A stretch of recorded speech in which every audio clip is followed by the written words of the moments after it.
Te damos la bienvenida a las predicaciones del legado del reverendo Rolando Gutiérrez Cortés. Esperamos que sea de bendición e inspiración para tu vida.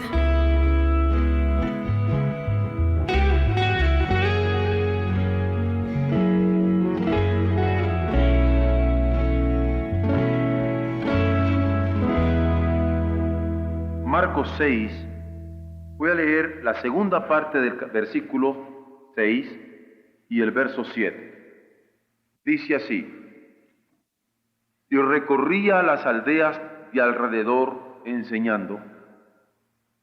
Después llamó a los 12 y comenzó a enviarlos de dos en dos, y les dio autoridad sobre los espíritus inmundos.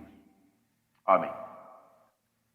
Voy a suplicarles que en Marcos capítulo 6 me permitan cumplir con lo convenido acerca de los proclamadores.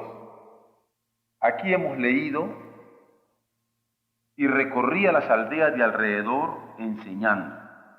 Después llamó a los 12 y comenzó a enviarlos de dos en dos, y les dio autoridad sobre los espíritus inmundos. Aquí estamos con la primera lección de homilética de Jesús. La primera lección para sus predicadores, propiamente hablando. La mies es fruto del Padre para ser cosechada. No se trata de la simiente que se siembra, sino de la mies que se cosecha. Y ya Jesús lo había demostrado diciendo: mi Padre es el labrador. El que labra la tierra es el que la cultiva, el que la porca. Y el Padre iba a ser el labrador de la tierra y el labrador que estaba cuidando cada uno de los arbolitos. Y la mies va a ser el fruto de ese Padre para ser cosechada, ese Padre que es el labrador. Luego Jesús había mostrado que Él es el Señor de la mies también, el Padre. Por eso había dicho: orad al Señor de la mies, o sea, al que da el crecimiento a la semilla, al que cultiva las plantas y al que permite aquella mies. Orad al Señor de la mies para que envíe obreros a su mies. En lo personal, yo tengo un criterio de verificación para una iglesia de oración. Yo creo que una iglesia que ora tiene obreros. Y que la muestra de que hay oración en una iglesia es que hay obreros. Lo dice Jesús: orad al Señor de la mies. Y no dice que no va a haber dolor en esa congregación, que no va a haber enfermedades en esa congregación, que no va a haber muertes en esa congregación, que no van a haber pruebas en esa congregación, que no van a haber persecuciones en esa congregación. Eso no, si eso sobra. Lo que dice es: orad al Señor de la mies para que envíe obreros a la siembra, a la mies, al corte. Y es lo que les está enseñando Jesús a los suyos: que oraran al Padre que era el labrador, al Padre que daba la mies, al Padre que es el Señor de la mies, para que Él mande obreros a su mies. Y la primera lección que van a tener sus predicadores es tener esta comunicación constante con el labrador para que enviara obreros a su mies. En breve veremos la importancia para los discípulos de esta lección. Luego nos encontramos que son enviados al mundo, pero luego de ser discípulos. ¿A quién envía Jesús? A sus discípulos.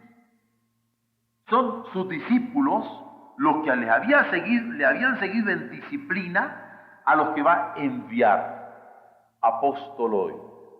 Los apóstoles son discípulos. No envía a quienes no son sus discípulos. Es de entre sus discípulos, los que pagaron el precio de las disciplinas, los que van a ser enviados. Como los judíos descendían, por otro lado, de 12 patriarcas, ellos van a descender de 12 apóstoles, toda su iglesia. Carnalmente el pueblo judío desciende de 12 patriarcas, ¿cierto? Ahora el Señor envía a 12 apóstoles de los cuales espiritualmente descendería toda la iglesia. Por eso va a decir el apóstol Pedro que nosotros vamos a tener el fundamento de Cristo y de los apóstoles. En ese sentido somos una iglesia apostólica de origen y apostólica de constitución, porque después vamos a ser enviados, todos como iglesia. Aquí ahora vamos a ver los 4 puntos que se van a mencionar sencillamente en el pasaje que he leído. Primero, se nos da el caso de ser preparados en Palestina, entremezclándose con la gente. Dice así: y recorría las aldeas de alrededor enseñando. ¿Dónde la recorría? En Palestina. ¿Cómo? Entremezclándose con la gente. Allí les estaba enseñando él con el ejemplo cómo debían mezclarse con la gente. Allí los va a ejercitar en el mismo campo de acción. No les está enseñando teóricamente. Sobre la marcha les va ejercitando a los suyos. Y allí los va a constituir personalmente. A uno por uno llamó, a uno por uno preparó, a uno por uno envió. Por eso cuando cantamos nosotros un himno en nuestra congregación, Señor, tú me llamas por mi nombre, es porque este ha sido el modo de Jesucristo toda la vida, de llamarnos a cada uno por nombre, de prepararnos a cada uno por nombre y de hacernos encargos a cada uno por nombre, dándonos dones, dándonos ministerios, dándonos operaciones espirituales para que las podamos ejercer. Y ciertamente, aun cuando nosotros vayamos a constituir una familia, la familia Rojas, por ejemplo, como Ernesto, hay un ministerio. Pero como Rosita hay otro ministerio. Y como Martita hay otro ministerio. Y todos en esa familia tienen un ministerio. Como familia también lo tienen. Y luego como iglesia lo tenemos. ¿Por qué? Porque lo prepara, el Señor nos ha preparado a entremezclarnos con la gente, enseñándonos con ejemplo, ejercitándonos en el campo, pero constituyéndonos personalmente. Eso es lo primero que podríamos encontrar cuando dice, y recorría, personalmente recorría las aldeas entremezclándose entre la gente, enseñando constantemente, dando ejemplo a los que le seguían. La segunda lección dice, después llamó a los 12. Es decir, lo llama uno por uno y en un número tan completo como el de los 12. Es un llamamiento por gracia. Cuando el Señor nos llama, bendito sea Él que nos llama. Bendito sea su gracia que nos alcanza. Es un llamamiento por gracia, no por una estrategia numérica. Porque a veces podríamos pensar que se trataría de una estrategia, la que el Señor tenía. No, es una gracia que Él concede a los suyos de llamarlos personalmente. Luego, es una incorporación personal. Incorpora a Mateo, incorpora a Pedro, incorpora a Juan, incorpora a Andrés. Es una incorporación personal, no es masiva. Uno a uno lo va incorporando en su colegio discipulado. Y por último, es selectivamente privilegiada para propósitos definidos. Él selecciona de entre miles a estos 12. Y a cada uno de ellos con un propósito definido. Pedro tenía un propósito, Juan tenía un propósito, Santiago tenía un propósito, Andrés tenía un propósito, ciertamente todos llamados, pero selectivamente privilegiados para cumplir propósitos definidos. Él los llama por nombre. Por eso dice, después llamó a los 12.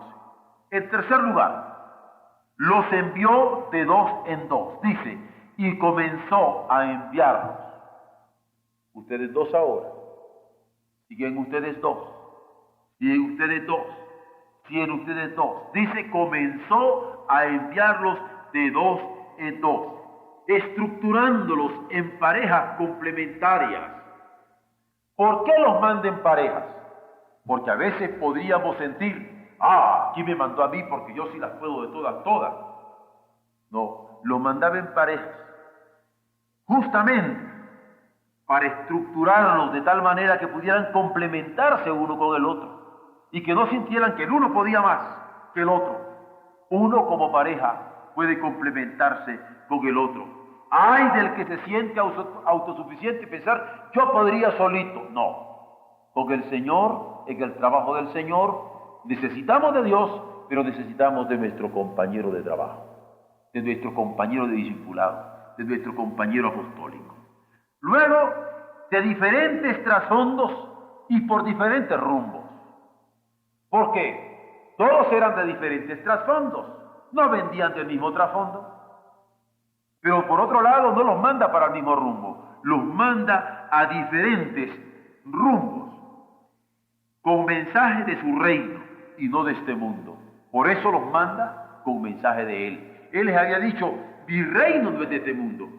Y Él los está mandando de dos en dos para que fueran a dar el mensaje de su reino. Esto es lo que entendemos cuando dice, después que llamó a los 12, comenzó a enviarlos de dos en dos. Y por último, con autoridades sobre espíritus inmundos. Así dice, y les dio autoridad sobre espíritus inmundos. Autoridad es de autor, ¿ve? El autor de la capacidad de que pudieran expulsar espíritus inmundos era Jesús. Yo no puedo expulsar espíritus inmundos si el autor de esa capacidad, de esa posibilidad, no la da el Señor.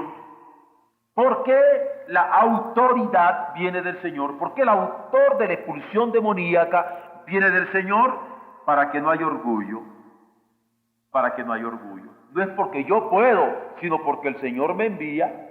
Es para que no haya orgullo, porque habrían de dar de gracia lo que de gracia habrían recibido. A nadie se le daba por privilegio, sino porque por gracia habían recibido aquella dicha de poder expulsar los demonios, sin avaricia, porque los milagros no era su obra. Alguien hubiera podido pensar, es que yo soy el que puedo hacer milagros. No, no hay avaricia, y libres. Por eso les va a decir, en el mismo contexto del Evangelio, que no llevaran previsiones y provisiones. Él les iba a proveer, libres, desembarazados de preocupaciones mundanas.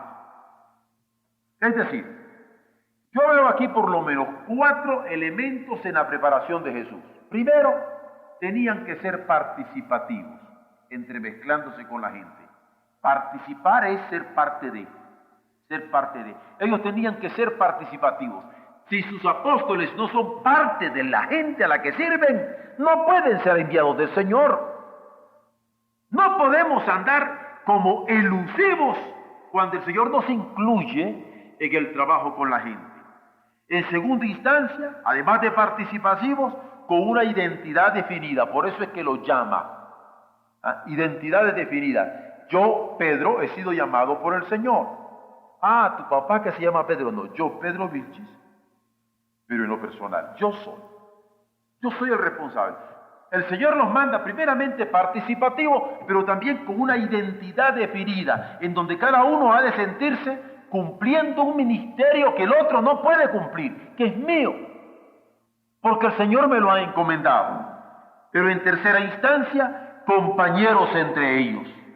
Porque el hecho de que yo sea participativo entre la gente y que tenga identidad ante el Señor, no quiere decir que no voy a ser un buen compañero, que puedo compartir el pan y el sufrimiento en un momento dado. Pero en última instancia, el cuarto elemento sería confiados en quien les confería la tarea. Si no, examínenlo. Aquí está. ¿Quién puede ser apóstol, enviado del Señor, si no se participa y entremezcla como ellos tenían que ser entremezclados en Palestina, siguiendo el ejemplo de Jesús? Tenían que ser participativos. ¿Cómo podrían ser si no eran llamados y estructurados por Él? ¿Cómo podrían ser apóstoles si no tenían una actitud de compañerismo entre ellos mismos? Y por otro lado, ¿cómo podrían serlo si no confiaban plenamente en el Señor que les había conferido la tarea? He aquí pues estos 4 elementos primarios del quehacer apostólico de sus predicadores. Lección 1, ¿somos participativos? 2, ¿tenemos identidad definida? 3, somos compañeros de aquellos con que el Señor nos ha estructurado. Y por último, ¿en qué medida estamos confiando plenamente en el Señor?